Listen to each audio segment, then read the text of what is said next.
Hello बच्चों, आप देख रहे हैं आपका प्यारा चैनल स्ट्रिंग फिजिक्स क्लासेस, जहां आप क्लास 11, 12, आईआईटी और नीट के लिए अपने फिजिक्स की तैयारी करते हैं।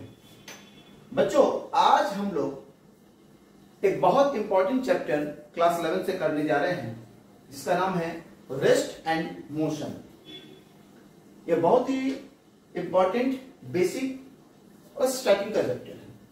तो आज हम लोग बात करेंगे रेस्ट एंड मोशन चैप्टर पर।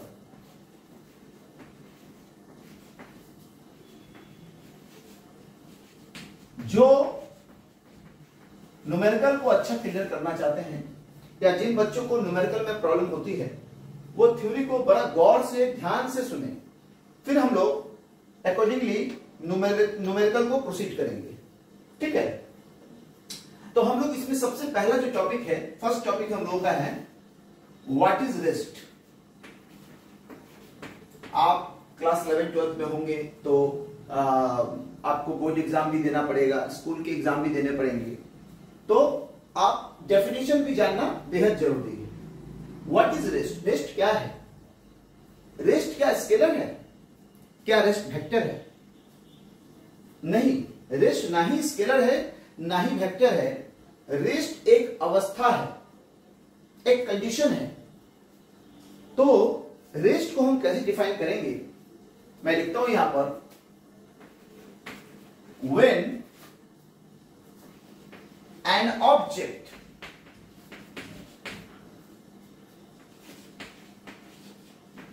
does not change its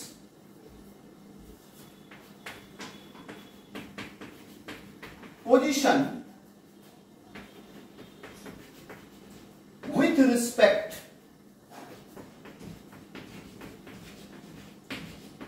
to time। Mechanics में टाइम बहुत इंपॉर्टेंट फैक्टर है, याद रखेंगे। और लगभग हर चीजों का कंपैरिजन हम लोग टाइम से ही करते हैं। तो रेस्ट क्या है? When an object does not change its position with respect to time, then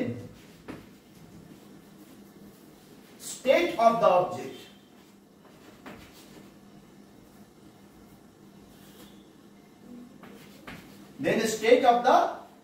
object is known as rest। यानी हमें यह समझना पड़ेगा, रेस्ट एक अवस्था है, कोई फिजिकल क्वांटिटी नहीं है। When an object, जब कोई वस्तु, चीज या पॉइंट मास, कुछ भी, when an object, जब कोई भी वस्तु या चीज, हमारे आसपास बहुत सारी चीजें हैं, ठीक है, तो जब कोई वस्तु does not change, यानी वह चेंज नहीं कर रहा है its position with respect to time, यानी अगर कोई वस्तु समय के साथ साथ अपने पोजीशन में बदलाव नहीं कर रहा है, तो हम कहेंगे वह ऑब्जेक्ट रेस्ट की अवस्था में है। यानी रेस्ट एक अवस्था है, एक कंडीशन है। यानी अगर कोई वस्तु समय के साथ साथ अगर अपने पोजीशन में कोई बदलाव नहीं कर रहा है, तो वह रेस्ट की अवस्था में है। चलिए, अब हम लोग इसमें दूसरा टॉपिक बात करेंगे, मोशन। ध्यान देंगे, इसी के आधार पर हम कह सकते हैं when an object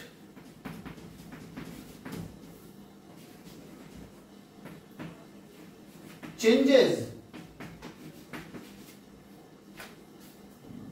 its position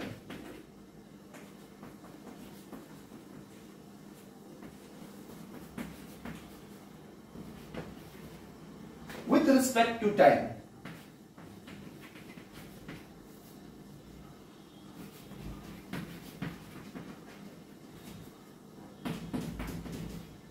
then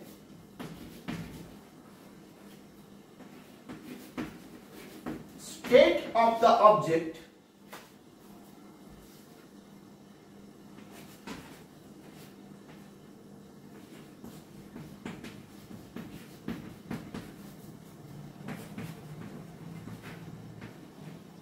is known as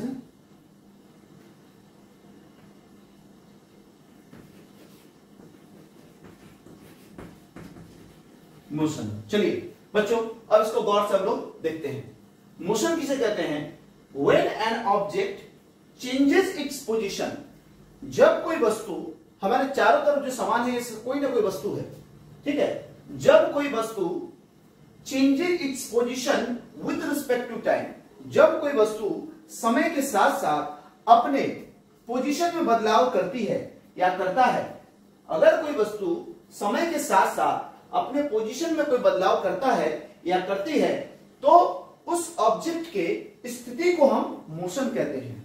तो हमने दो बार बताया, अगर कोई वस्तु समय के साथ साथ अपने पोजीशन में बदलाव नहीं करती है, अगर कोई वस्तु समय के साथ साथ अपने पोजीशन में बदलाव नहीं करती है तो उसे हम रेस्ट कहते हैं। जबकि अगर कोई वस्तु समय के साथ साथ अपने पोजीशन में बदलाव करती है तो उसकी अवस्था को हम मोशन कहते हैं।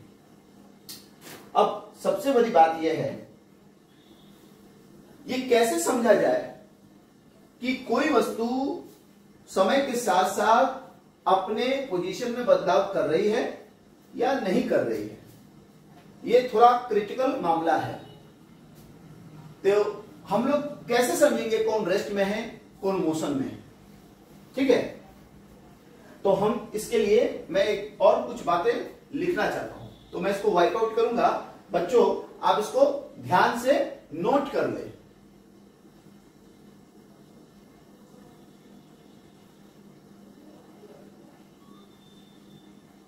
ध्यान से नोट कर लीजिए।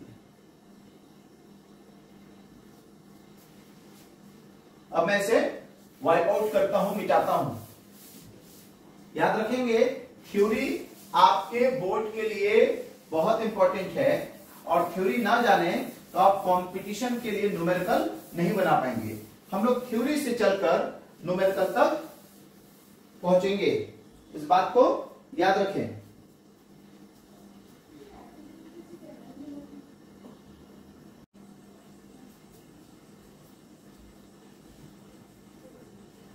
अब बच्चों हम लोग बात करेंगे कि आखिर हम कैसे समझे कोई चीज रेस्ट में है या मोशन में है। तो इसके लिए एक पैराग्राफ मैं लिख रहा हूं, बहुत इंपॉर्टेंट है।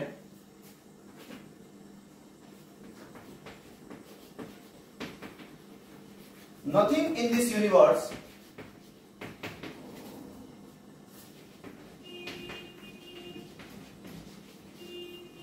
in the state of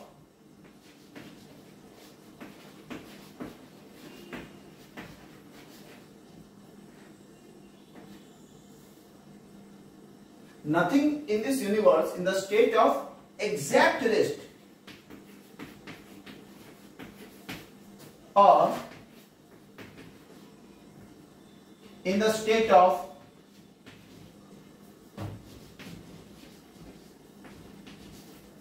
exact motion.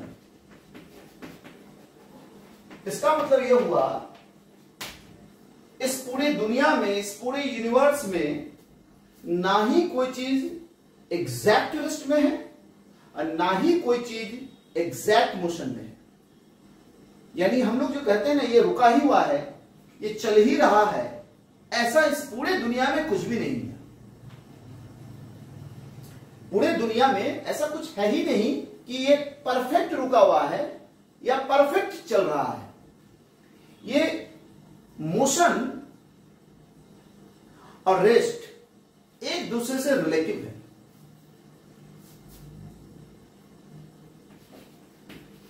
Rest and motion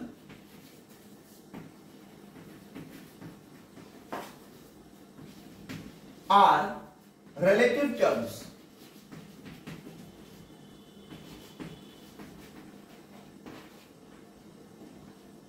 which depends on the, जो डिपेंड करता है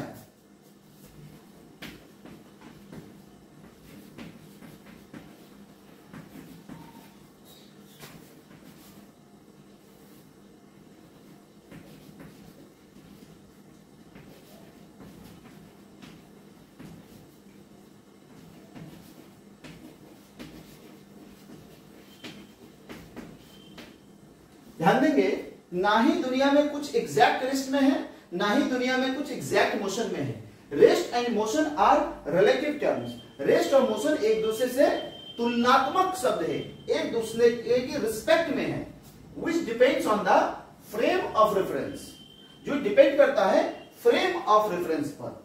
यानी जो डिपेंड कर रहा है रेस्ट एंड मोशन, किस पे डिपेंड कर रहा है? फ्रेम ऑफ रेफरेंस पर। यानी किसी फ्रेम में से देखेंगे तो कोई चीज रेस्ट में दिख सकता है, किसी फ्रेम से देखेंगे तो कोई चीज मोशन में दिख सकता है, किसी फ्रेम से देखेंगे तो कोई चीज रेस्ट में दिख सकता है, और किसी फ्रेम से देखेंगे तो कोई चीज मोशन में दिख सकता है। अब आपका सवाल होगा, सर ये फ्रेम ऑफ रेफरेंस क्या है? ये बहुत भारी भरकम सवाल आप बोल दिए, फ्रेम ऑफ रेफरेंस या फिर क्या सर? हम कैसे समझेंगे फ्रेम ऑफ रेफरेंस क्या है? इसको आप समझ सकते हैं देखने का नजरिया। हर इंसान का देखने का नजरिया अलग अलग हो सकता है, उसके अनुसार वह चीजों को, विचारों को और व्यक्तियों को देखता होगा। उसी प्रकार से फ्रेम ऑफ रेफरेंस को अभी हम लोग आगे डिस्कस करेंगे। यह एक देखने का नजरिया है, यानी एक रेफरेंस है, एक आधार है, जिस रेफरेंस के आधार पर, जिस रेफरेंस से हम लोग किसी चीज का मोशन या रेस्ट में होना डिसाइड करते हैं। क्लियर? तो देखने का नजरिया हमने जो ये बताया इनफॉर्मल वर्ड है फिजिक्स के लिए, लेकिन आप ऐसे समझ सकते हैं जैसे हर व्यक्तियों का देखने का नजरिया अलग अलग होता है, तो वो एक ही चीजों को अलग अलग देख सकते हैं। ठीक है? जैसे चार व्यक्ति है, चारों का नजरिया अलग अलग, वो एक ही चीज को अलग अलग विचारों से देख सकते हैं। उसी तरह से यानी देखने का नजरिया बदल जाएगा तो चीजों का रेस्ट या मोशन में होना बदल जाएगा। तो इससे हम कह सकते हैं ना ही कोई चीज एग्जैक्ट रेस्ट में है, ना ही कोई चीज एग्जैक्ट मोशन में है। ठीक है? अब हम लोग फ्रेम ऑफ रेफरेंस को बताएंगे क्या होता है फ्रेम ऑफ रेफरेंस।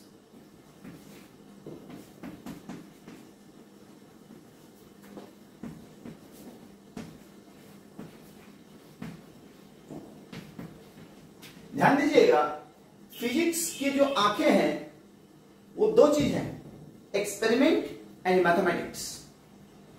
फिजिक्स की जो आंखें हैं ये है एक्सपेरिमेंट एंड मैथमेटिक्स। और आखिर एक्सपेरिमेंट को भी मैथमेटिक्स में कन्वर्ट करना पड़ता है और मैथमेटिक्स को भी एक्सपेरिमेंट में कन्वर्ट करना पड़ता है। इसीलिए हम लोग जो भी चीजें बात करते हैं उसको मैथमेटिकल टर्मिनोलॉजी में समझना पड़ता है हम लोगों को कि चीजें क्या है। इसलिए मैं बार बार कहता हूं मैथमेटिक्स को ध्यान से पढ़ें।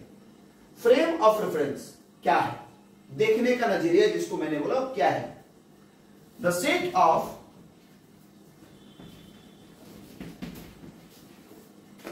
Cartesian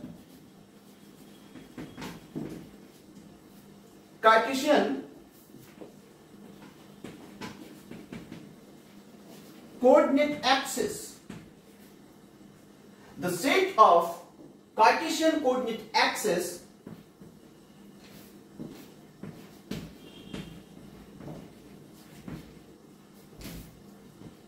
through which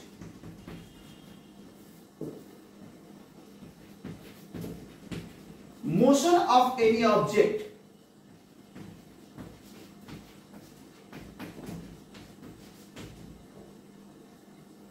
is observed.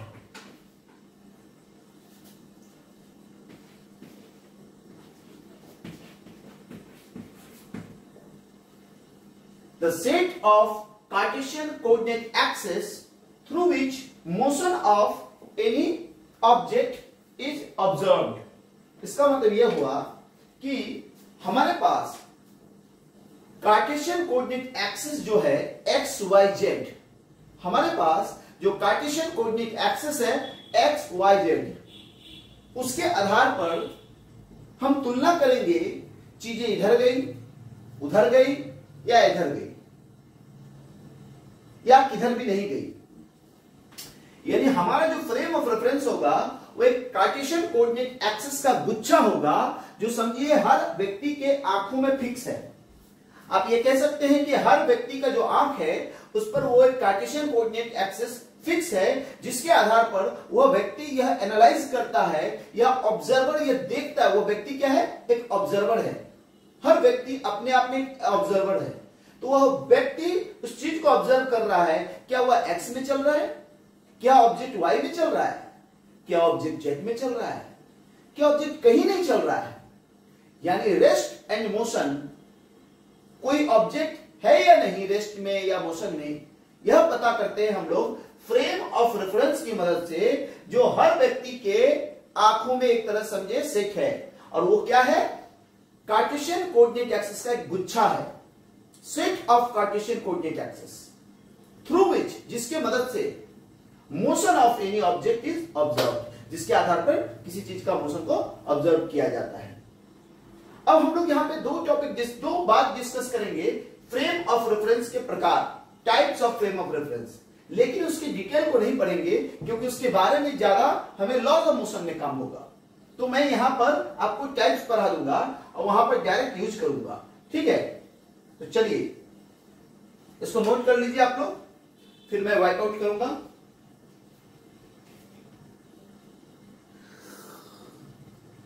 आप लोग चाहते हैं तो वीडियो को पॉज करके भी नोट कर सकते हैं।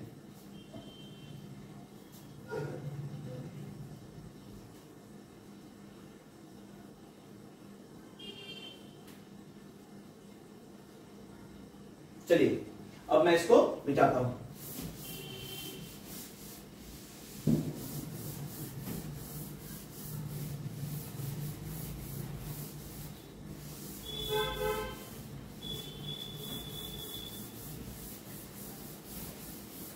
इस चैनल पे आपको बेसिक से शुरू करके नीट, मेंस, एडवांस तक पढ़ाई जाएगी। आगे ओलंपियाड का भी हम लोग प्लानिंग कर रहे हैं, ठीक है। तो आप लोग इस चैनल के साथ जुड़े हो रहें, और जो आपको प्रॉब्लम हो आप कमेंट बॉक्स में लिख सकते हैं। चलिए अब हम लोग बात करेंगे types of frame of reference. ध्यान दीजिएगा, देयर आर टू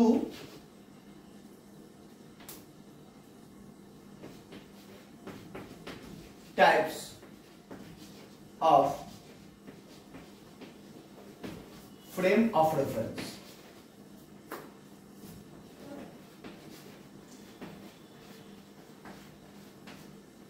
दो तरह के फ्रेम ऑफ रेफरेंस हैं। पहला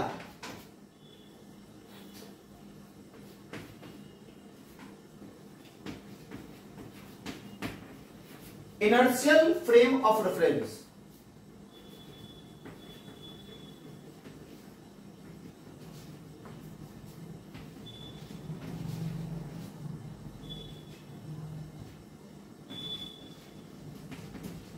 ठीक है। और दूसरा non inertial frame of reference, non inertial frame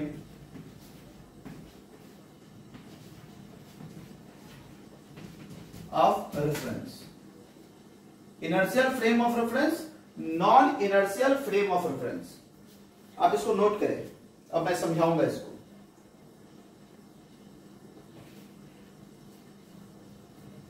ठीक है, अब ध्यान दीजिएगा, मैं फर्स्ट को बात कर रहा हूं, फर्स्ट के बारे में बात करना चाहता हूं, यानी इनर्शियल फ्रेम ऑफ रेफरेंस के बारे में बात करना चाहता हूं। ये क्या है, ये कौन सा फ्रेम ऑफ रेफरेंस है? आखिर इनर्शियल फ्रेम ऑफ रेफरेंस कौन सा फ्रेम ऑफ रेफरेंस है? ध्यान दीजिएगा, मैं लिख रहा हूं, आप गौर करेंगे। The frame of reference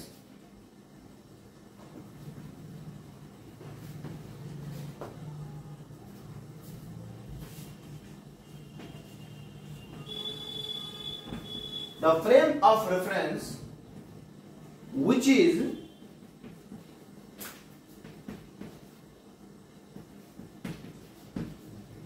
either at rest, यानी ऐसा फ्रेम ऑफ रेफरेंस जो या तो रुका हुआ है और moving with uniform velocity.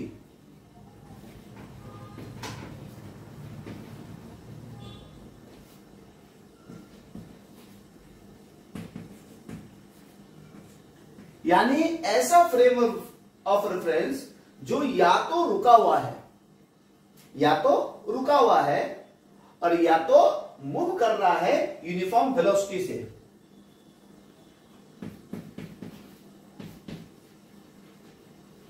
Is known as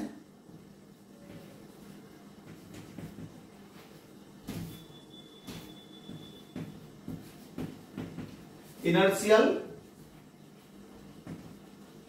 frame of reference.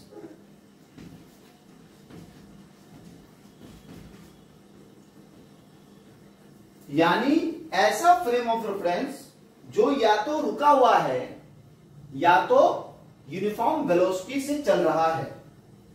ऐसा फ्रेम ऑफ रेफरेंस जो या तो रुका हुआ है या तो यूनिफॉर्म वेलोसिटी से चल रहा है, यानी उसका वेलोसिटी यूनिफॉर्म है। उस मतलब फ्रेम दो तरह का फ्रेम, ध्यान दीजिएगा, या तो रुका हुआ है उसको भी इनर्शियल फ्रेम बोलेंगे, या तो वह यूनिफॉर्म वेलोसिटी से चल रहा है। यूनिफॉर्म वेलोसिटी मतलब हर समय वेलोसिटी समान है, जैसे अभी 2 किलोमीटर पर सेकंड से, फिर भी उसके बाद भी 2 किलोमीटर पर सेकंड, फिर उसके बाद भी 2 किलोमीटर पर सेकंड, यानी हर जगह वेलोसिटी समान है, तो भी उसको हम कहेंगे इनर्शियल फ्रेम। या तो रुका हुआ है तो भी कहेंगे इनर्शियल फ्रेम। इनर्शियल फ्रेम में हम लोगों को क्वेश्चन बनाने में कोई दिक्कत नहीं होती है, यानी अगर ऑब्जेक्ट इनर्शियल फ्रेम में है तो उसको हम रेस्ट में ही मान के आसानी से क्वेश्चन बना सकते हैं, हमें कोई प्रॉब्लम नहीं होगी। क्लियर?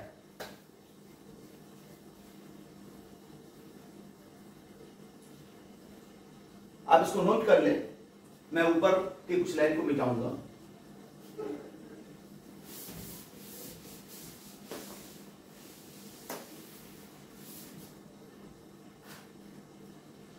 एक इंपॉर्टेंट बात है, in this frame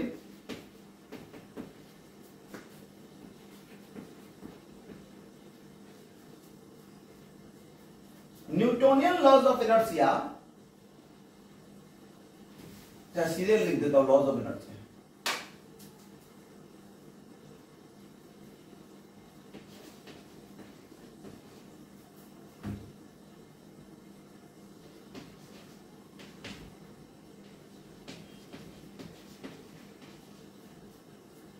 holds good।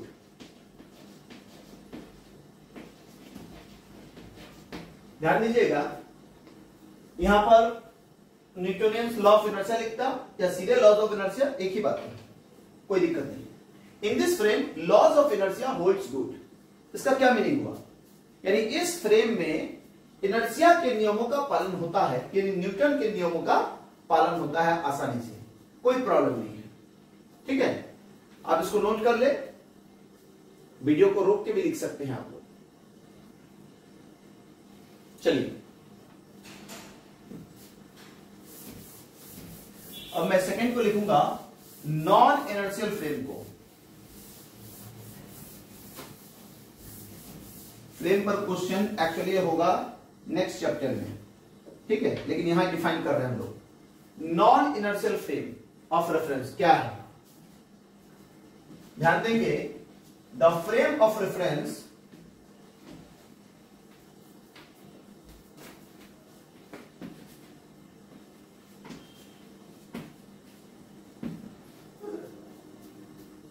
which is moving with acceleration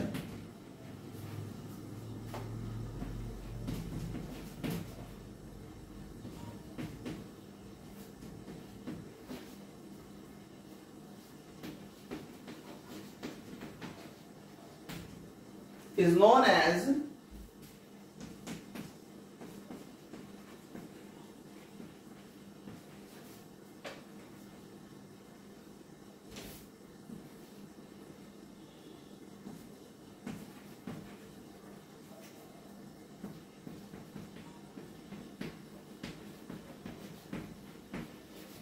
non-inertial frame of reference.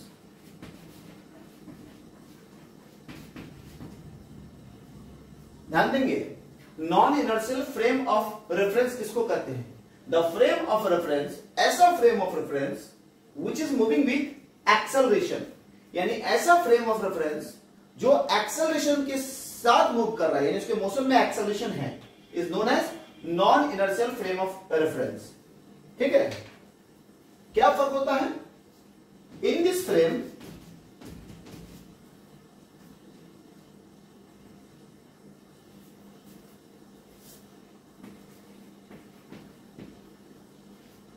laws of inertia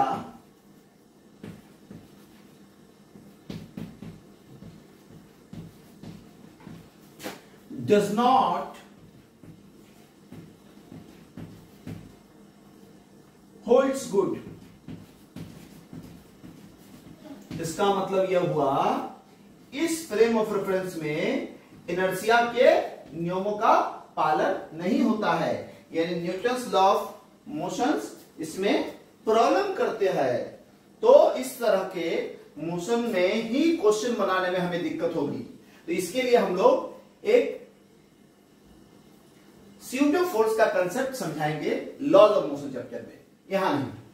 तो याद रखेंगे, non inertial frame of reference, ऐसा फ्रेम ऑफ रेफरेंस जो एक्सेलरेशन से चल रहा हो, एक्सेलरेशन के साथ चल रहा हो, यानी उसके मोशन में एक्सेलरेशन हो, यानी हमने क्या बताया था, ऐसा फ्रेम ऑफ रेफरेंस जो रुका हो या तो यूनिफॉर्म वेलोसिटी से चलेगा तो उसको बोलेंगे इनर्शियल फ्रेम। लेकिन अगर चल रहा है और वो एक्सेलरेशन के साथ चल रहा है तो ऐसे फ्रेम ऑफ रेफरेंस को कहेंगे non inertial frame of reference. ठीक है, और इस फ्रेम में लॉज ऑफ इनर्शिया का पालन नहीं होता है। ठीक है, चलिए अब हम लोग नेक्स्ट टॉपिक में जाएंगे, टाइप्स ऑफ मोशन। इसको नोट कर लीजिए आप लोग, थ्योरी बहुत इंपॉर्टेंट है, नोट कीजिए।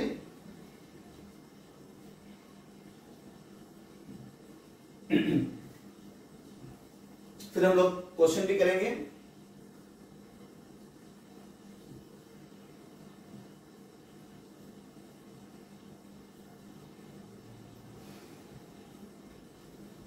चलिए,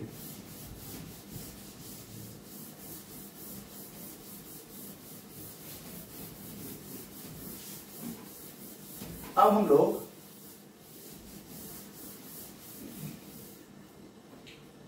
बात कर रहे हैं टाइप्स ऑफ मोशन। देखिए, टाइप्स ऑफ मोशन जब हम लोग कहते हैं ना, तो बच्चे बहुत अलग अलग किस्म का आंसर देते हैं, अलग अलग तरह से, क्योंकि बच्चे भी बहुत तरह से बटे हुए हैं। कुछ बच्चे थ्योरी को फोकस करते हैं, कुछ बच्चे सिर्फ न्यूमेरिकल को फोकस करते हैं, और एक्चुअली जो थ्योरी को सिर्फ फोकस कर रहे हैं वो भी कुछ ना कुछ गलत कर रहे हैं, और जो सिर्फ न्यूमेरिकल को फोकस कर रहे हैं वो भी कुछ ना कुछ गलत कर रहे हैं। क्योंकि अगर थ्योरी से न्यूमेरिकल का मिलाप नहीं हो रहा है, इसका मतलब कहीं ना कहीं प्रॉब्लम है। तो मेरे फिजिक्स पढ़ाने का मोटिव यह है कि आप एक्चुअली समझे, फिजिक्स ना ही सिर्फ थ्योरी है ना ही सिर्फ न्यूमेरिकल है। हम लोग जो थ्योरी पढ़ते हैं उसका एप्लीकेशन होना चाहिए न्यूमेरिकल में। अगर होने में प्रॉब्लम हो रहा है तो इसका मतलब आपका थ्योरी में कहीं प्रॉब्लम है। तो हम लोग टाइप्स ऑफ मोशन जब बोलते हैं, कुछ बच्चे बोलते हैं straight line motion, circular motion, oscillatory motion, कुछ लोग कहते हैं uniform motion, non uniform motion, कुछ लोग कहते हैं 1 dimension motion, 2 dimension motion, 3 dimension motion. तो आखिर हम इस मोशन को किस प्रकार से बोले, आखिर कौन सही है, कौन बच्चा सही है? तो देखिए, जो सब बच्चों ने आंसर दिया सब अपने अपने हिसाब से सही है, लेकिन कोई बच्चा कंप्लीट आंसर नहीं देता है। जनरली मैं ऐसा देखता हूं, उसका कारण होता है उनका थ्योरी में पकड़ कम होना, और फिर उसके बाद उनको न्यूमेरिकल में प्रॉब्लम होती है, और बने हुए क्वेश्चन को 3-4 बार 5 बार बनाते हैं, जिसको वो रिवीजन कहते हैं। लेकिन वो रिवीजन नहीं है, वो रटना है। और ये पॉसिबल है? हजारों हजारों न्यूमेरिकल को आप 2 बार 3 बार बनाए? नहीं संभव है। इसलिए आप समझे कि मैं इसको ऐसे ही क्यों बना रहा हूं। तो ध्यान दीजिए, टाइप्स ऑफ मोशन पे जब मैं बात कर रहा हूं, मैं इसको 3 प्रकार से बात करूंगा, यानी कोई एक प्रकार से टाइप्स ऑफ मोशन नहीं होता है। Types of motion on the basis of trajectory या पाथ, यानी पहले मैं जब टाइप्स ऑफ मोशन की बात कर रहा हूं, types of motion on the basis of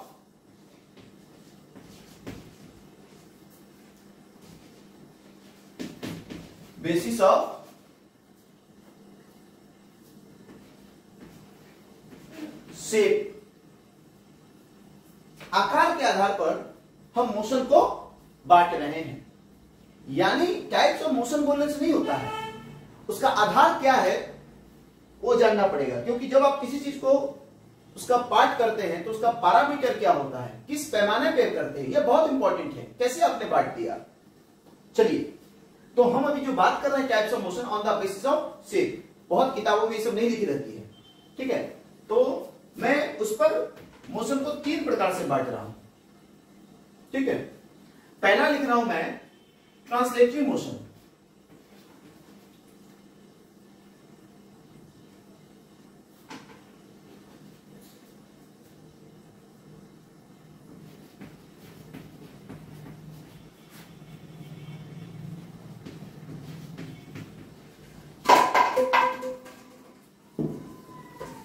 दूसरा मैं लिख रहा हूं सर्कुलर मोशन,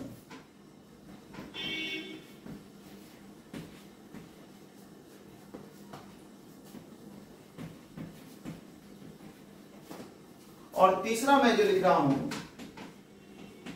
ऑक्सिलेटरी मोशन।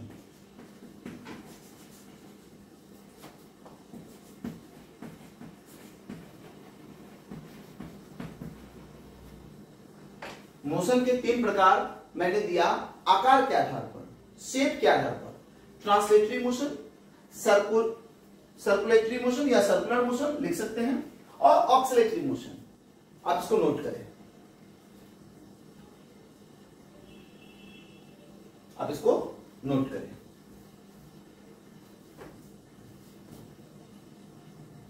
चलिए, मैं अब बात कर रहा हूं ट्रांसलेटरी मोशन के बारे में। आखिर ट्रांसलेटरी मोशन किसको कहते हैं, इसको समझने की कोशिश कीजिए। When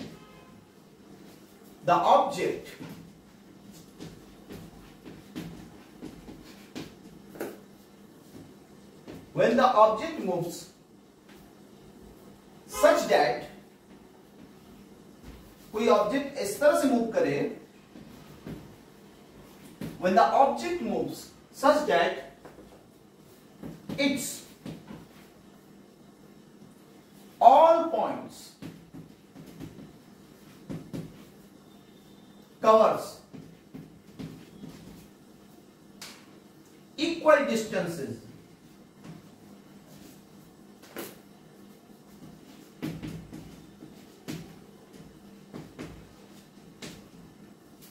अगर कोई ऑब्जेक्ट इस तरह से मूव करे कि उस ऑब्जेक्ट में मौजूद जो पॉइंट है वह बराबर दूरी तय करता है, then motion of the object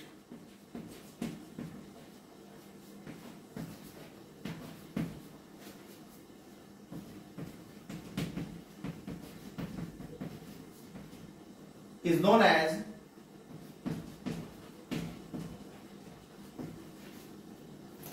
translatory motion,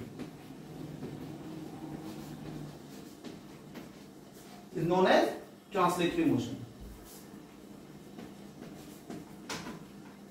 ठीक है, ध्यान देंगे आप। अगर कोई ऑब्जेक्ट इस तरह से मूव करे, जैसे ये एक ऑब्जेक्ट है, ये अगर ऐसे मूव किया तो इसके हर एक पॉइंट, इसमें मौजूद हर पॉइंट बराबर दूरी तय किए हैं, तो इस ऑब्जेक्ट के मोशन को मैं कहूंगा ट्रांसलेटरी मोशन। लेकिन ट्रांसलेटरी मोशन 2 प्रकार के होते हैं, क्योंकि ऑब्जेक्ट ऐसे भी मूव कर सकता था, ऑब्जेक्ट ऐसे भी मूव कर सकता था, ऑब्जेक्ट ऐसे भी मूव कर सकता था, ऑब्जेक्ट ऐसे भी मूव कर सकता था, और ये 2 अलग अलग ट्रांसलेटरी मोशन का नाम अलग अलग है। ठीक है, it is of two types. ये दो प्रकार के हैं। पहला को हम लोग कहते हैं, फर्स्ट वन को आप लोग, मैं लिख देता हूं, यहीं पे लिख देता हूं, रेक्टिलिनियर मोशन।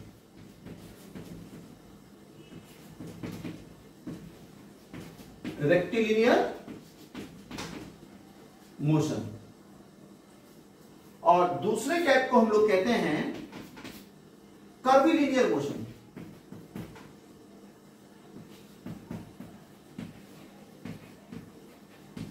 यानी पहला जो टाइप है दैट इज रेक्टिलिनियर मोशन, और दूसरा जो टाइप है कर्वीलिनियर मोशन।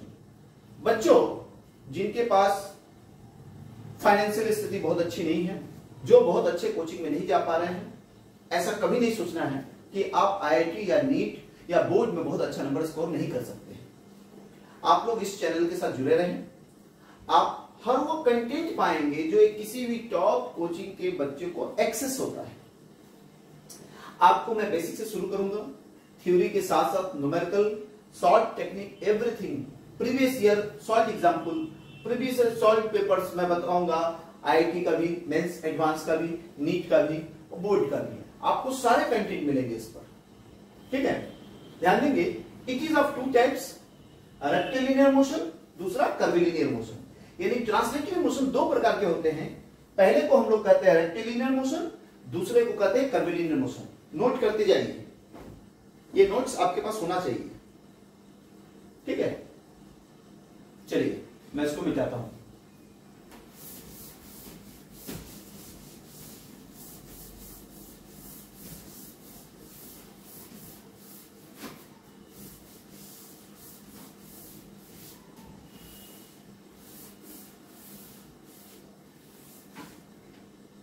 अब हम लोग लिखते हैं रेक्टिलिनियर मोशन किसे कहते हैं।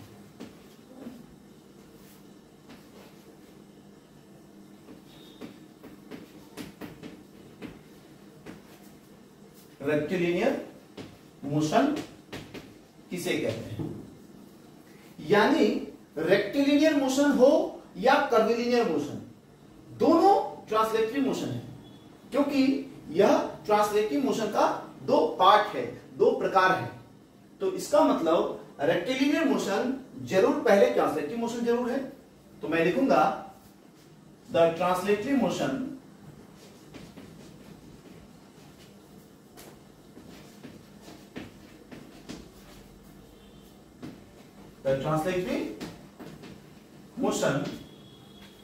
in which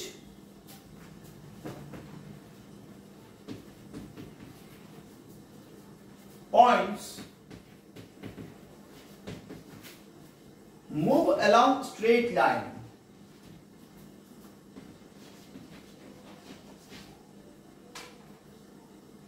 Move along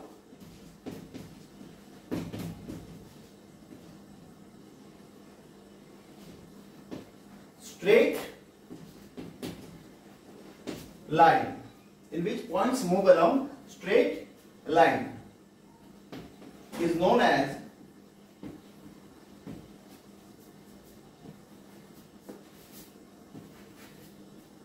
rectilinear motion.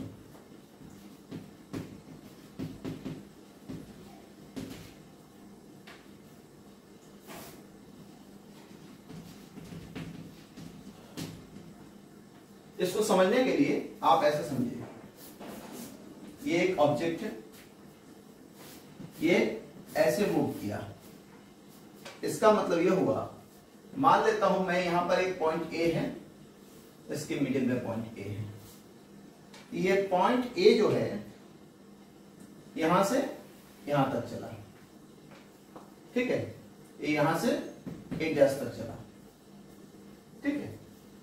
चाहे मैं इसको भी यही लिखता हूं, यही पॉइंट है। अब ध्यान दीजिएगा, एक दूसरा पॉइंट यहां बी है, इस ऑब्जेक्ट में, इसी ऑब्जेक्ट को मैंने आगे चलाया, तो इसके अंदर जो मौजूद पॉइंट होंगे वो सब स्ट्रेट लाइन में चले, ठीक है। यानी अगर ये ऑब्जेक्ट अगर ऐसे चला तो इसके अंदर जो मौजूद पॉइंट है ये सब स्ट्रेट लाइन में चले।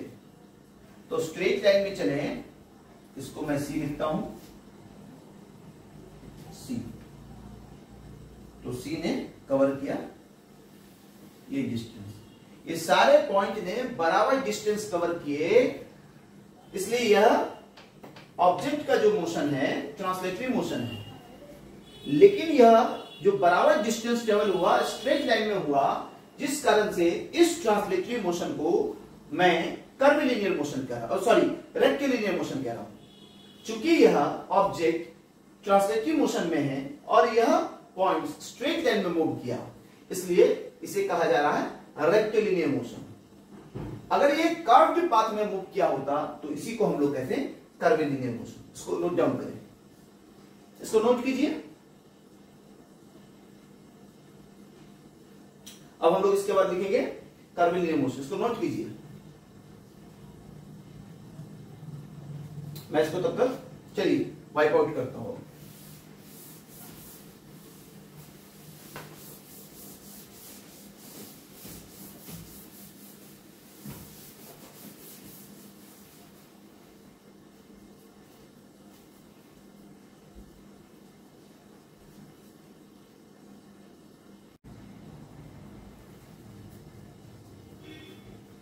बच्चों अब लिखिए कर्वीलिनियर मोशन, यानी सेकंड में जो है वो curvilinear motion.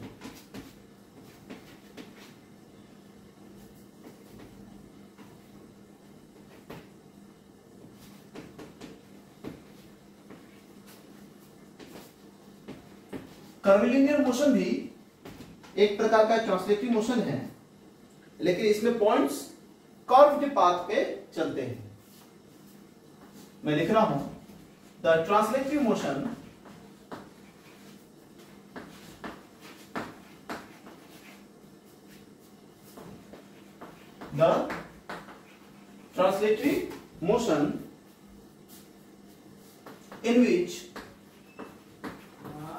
in which points move along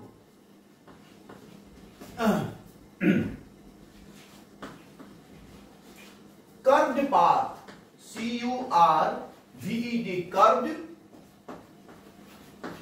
path is known as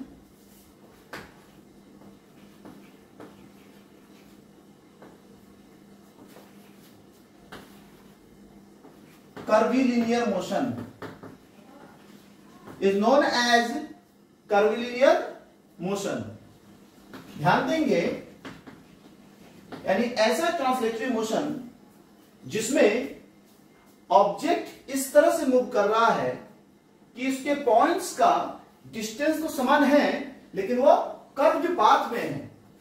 ध्यान देंगे, फॉर एग्जांपल मैं एक ऑब्जेक्ट को ऐसे लिया और एक ऑब्जेक्ट को ऐसे लिया। मैं कंसीडर करता हूं ये पॉइंट ए है और ये भी इसका मिडिल का पॉइंट ए है, और इसने ऐसे पाथ ट्रेवल किया होगा।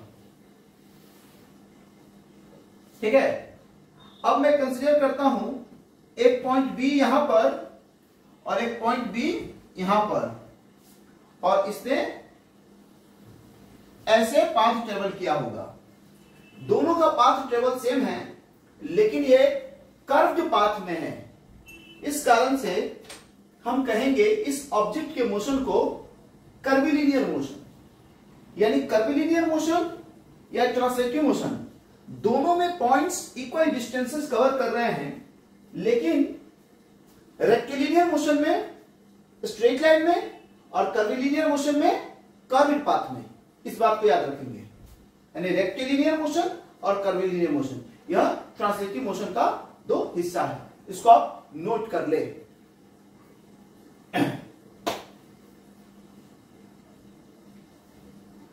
आप लोग वीडियो को रोक के भी नोट कर सकते हैं, मैं इसको आगे लिखता हूं।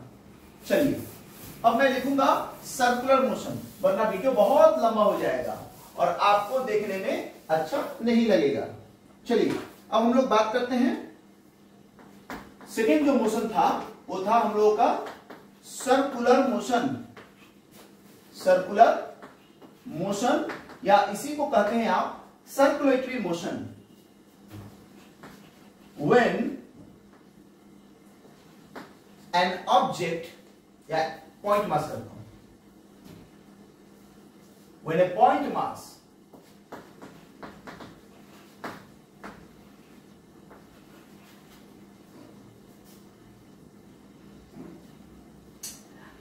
इसको पॉइंट मास पॉइंट भी कर सकता हूं, यानी जहां पॉइंट मास की बात नहीं हो तो, लेकिन हालांकि हम लोग मैकेनिक्स की बात कर रहे हैं तो यहां तो मास की बात आ ही जाएगी। When A point moves along A when A point moves along a circular path, when a point moves along a circular path, then its motion is known as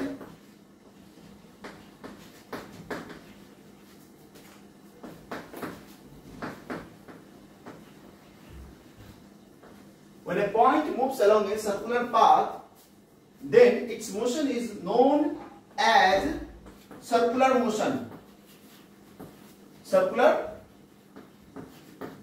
motion, यानी जब कोई पॉइंट किसी सर्किल के चारों तरफ घूमता है या सर्कुलर पाथ के चारों तरफ घूम रहा है तो हम उसको कहेंगे सर्कुलर मोशन। यानी कोई पॉइंट अगर किसी ऐसे ऐसे घूम रहा है किसी सर्किल के चारों तरफ या उस रास्ते में घूम रहा है तो हम कहेंगे उस मोशन को सर्कुलर मोशन। तीसरा जो है दैट इज ऑक्सिलेटरी मोशन। इसको डिटेल हम लोग लास्ट चैप्टर में पढ़ेंगे, लेकिन यहां पर डेफिनेशन जानना जरूरी है। ऑक्सिलेटरी मोशन, अगर कोई ऑब्जेक्ट किसी पॉइंट से आगे पीछे ऐसे या तो दाएं बाएं मोशन करे तो इस मोशन को हम लोग ऑक्सिलेटरी मोशन कहते हैं। व्हेन एन ऑब्जेक्ट या पॉइंट जो बोलना चाहें आप, to and fro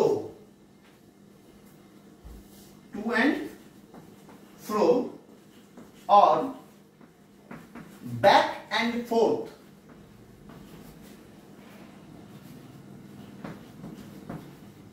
अगर कोई ऑब्जेक्ट टू एंड फ्रो, इसको टू एंड फ्रो कहते हैं, जैसे ये पॉइंट है मान लीजिए फिक्स पॉइंट, इसके बाएं दाएं इसको टू एंड फ्रो, और बैक एंड फोर्थ आगे पीछे, back and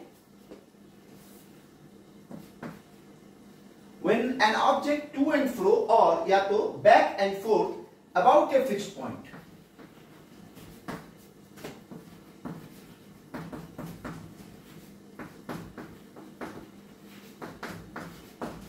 then its motion is known as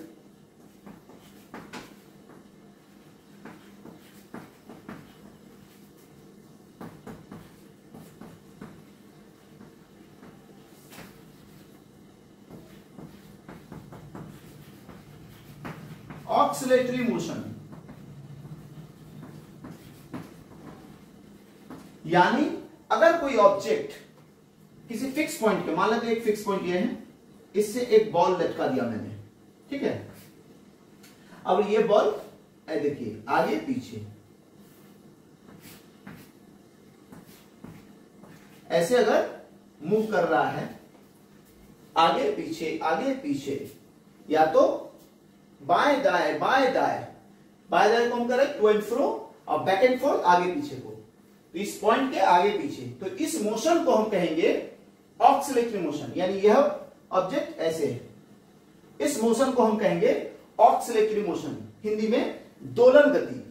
यानी कोई ऑब्जेक्ट अगर कहीं से लटका दिया जाए फिक्स पॉइंट से और आगे पीछे या दाएं बाएं, जैसे झूला में आप झूलते हैं आगे पीछे, इस मोशन को कहते हैं हम लोग ऑक्सिलेटरी मोशन। इसको डिटेल में लास्ट चैप्टर में पढ़ना है, चलिए आप इसको नोट करें। फिर से हम लोग टाइप्स ऑफ मोशन पढ़ेंगे एक अलग पैरामीटर के आधार पर।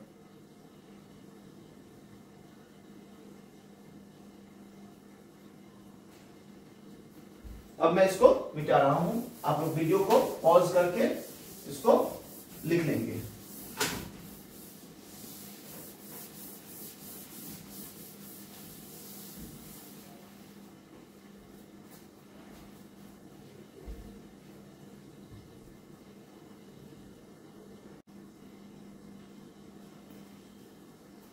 अब हम लोग मोशन को शेप के आधार पर बात कर लिए।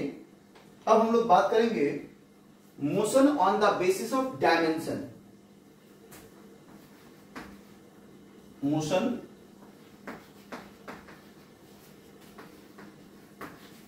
On the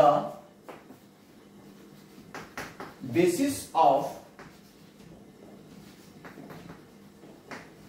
dimension.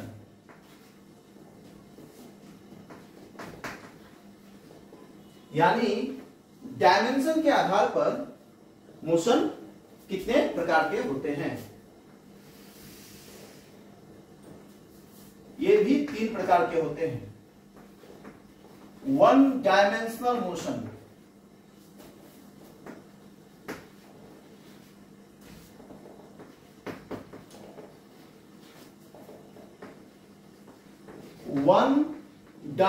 मोशन, या इसी को हम लोग 1D बोलते हैं, 1D मोशन,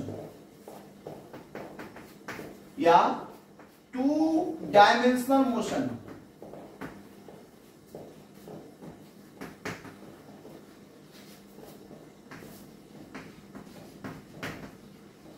इसी को हम लोग 2D मोशन भी कहते हैं।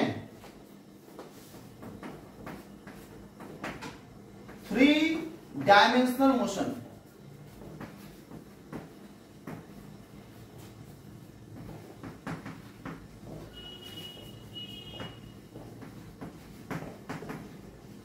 इसी को हम लोग 3D मोशन भी कहते हैं।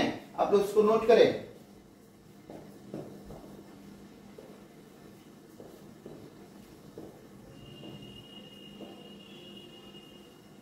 आप लोग इसको नोट करें, फिर हम लोग डिटेल बात करेंगे।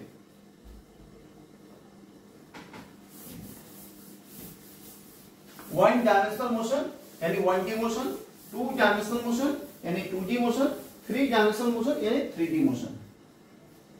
आप इसको नोट कर चुके होंगे शायद।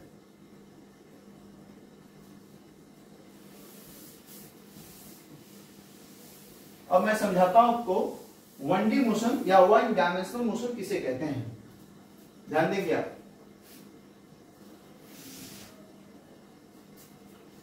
When position of the object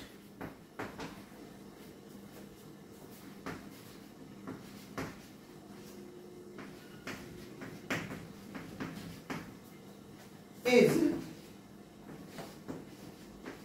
described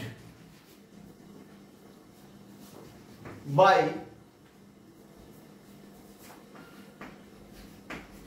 only one Cartesian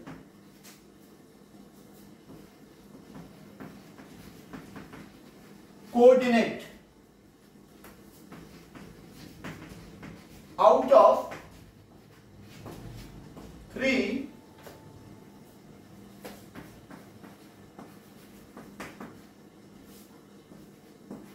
possible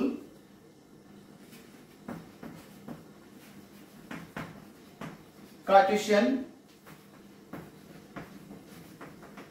coordinates.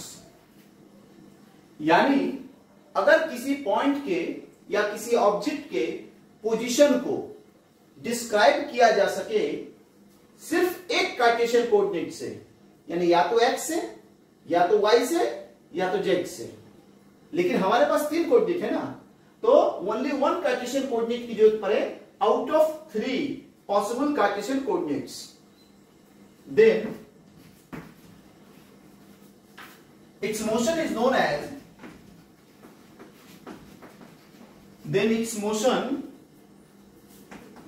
is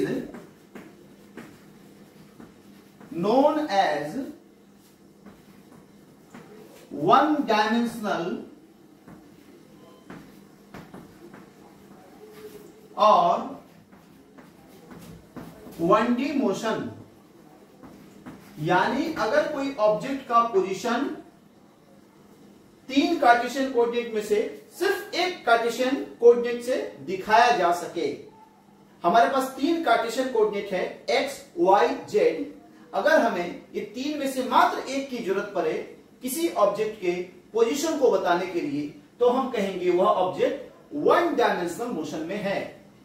ठीक है, यानी या तो वह एक्स में है, या तो वाई में है, या तो जेड में है।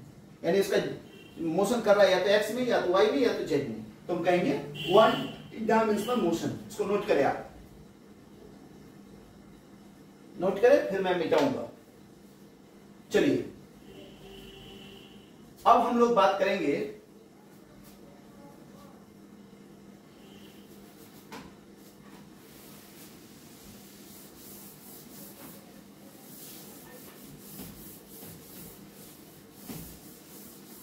अब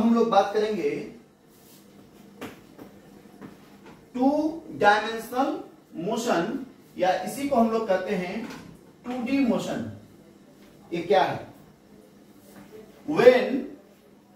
जब position of the object, when position of the object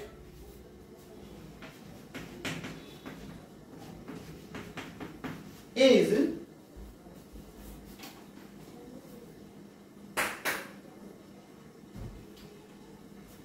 when position of the object is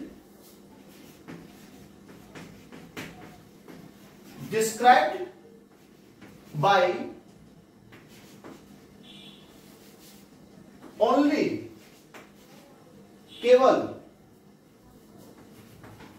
2 Cartesian coordinate out of 3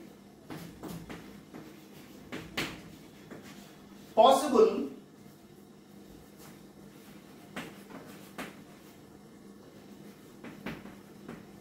Cartesian coordinates, यानी when position of the object is described by only 2 Cartesian coordinates करता हूं यहां, plural हो जाएगा, coordinates out of 3 possible Cartesian coordinates, then its motion is known as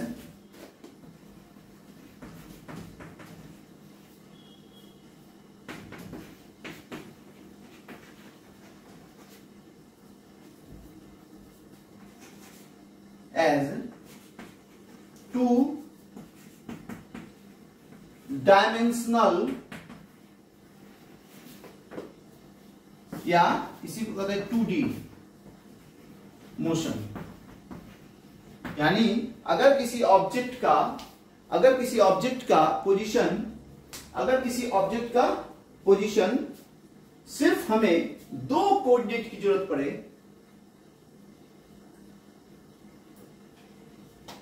if the position of the object is described by only 2 Cartesian coordinate, अगर किसी object के position को बताने के लिए हमें सिर्फ 2 कोऑर्डिनेट की जरूरत पड़े आउट ऑफ 3, आउट मतलब मेरे पास दिया हुआ है 3 पॉसिबल कार्टेशियन कोऑर्डिनेट है एक्स, वाई एंड जेड, जिसमें से मात्र मुझे अगर 2 कार्टेशियन कोऑर्डिनेट की जरूरत पड़े किसी ऑब्जेक्ट के पोजीशन को बताने के लिए, तो मैं कह सकता हूं कि वह ऑब्जेक्ट का जो मोशन है इट इज 2 डायमेंशनल मोशन या 2D मोशन। ठीक है, यानी एक्स वाई जेड में से मुझे मात्र या तो एक्स वाई, या तो वाई जेड, या तो जेड एक्स की जरूरत पड़े, 2 एक्सिस की जरूरत पड़े। ठीक है,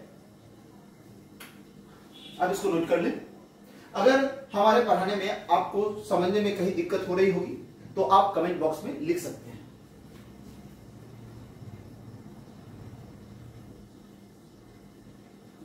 ठीक है, चलिए अब मैं इसे मिटाता हूं, वाइप आउट करता हूं।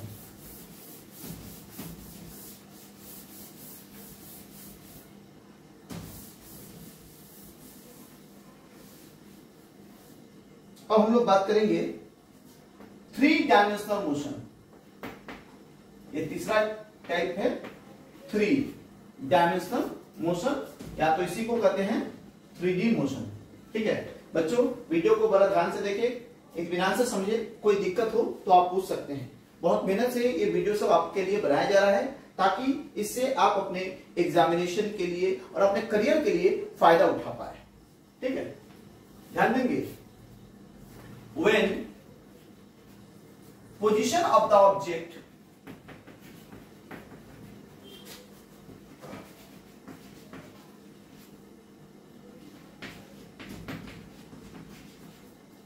is described by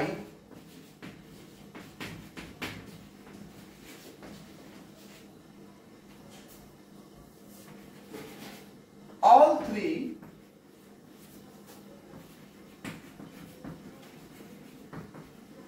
Cartesian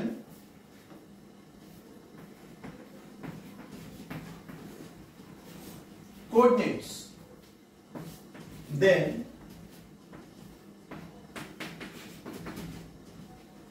its motion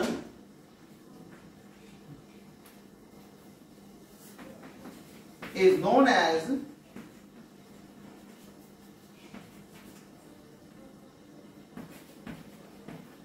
three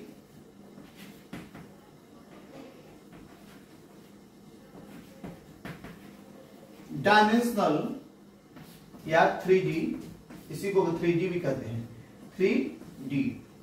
3D motion. यानी अगर कोई ऑब्जेक्ट का पोजीशन बताने के लिए हमें तीनों कोऑर्डिनेट की जरूरत पड़े, अगर किसी ऑब्जेक्ट के पोजीशन को बताने के लिए हमें तीनों कोऑर्डिनेट की जरूरत पड़े, x, y और z, x, y और z तीनों कोऑर्डिनेट की जरूरत पड़े, तो हम कहेंगे उस ऑब्जेक्ट के मोशन को 3 डायमेंशनल मोशन। ठीक है, उस ऑब्जेक्ट के मोशन को कहेंगे 3 डायमेंशनल मोशन या 3D मोशन। ये बहुत आसान था। हमने आपको बताया रेस्ट किसे कहते हैं, मोशन किसे कहते हैं, फ्रेम ऑफ रेफरेंस बताया हमने, उसके बाद बताया टाइप्स ऑफ मोशन शेप के आधार पर, अब उसके बाद हमने बताया आपको टाइप्स ऑफ मोशन डायमेंशन के आधार पर। अब हम लोग एक और टाइप्स ऑफ मोशन बताएंगे, वो बहुत आगे बताएंगे। इसके बाद हम लोग जो अगला टॉपिक करेंगे दैट इज डिस्टेंस। तो आप इसको नोट कर ले, क्योंकि फिर उसके बाद मैं इसे मिटाऊंगा।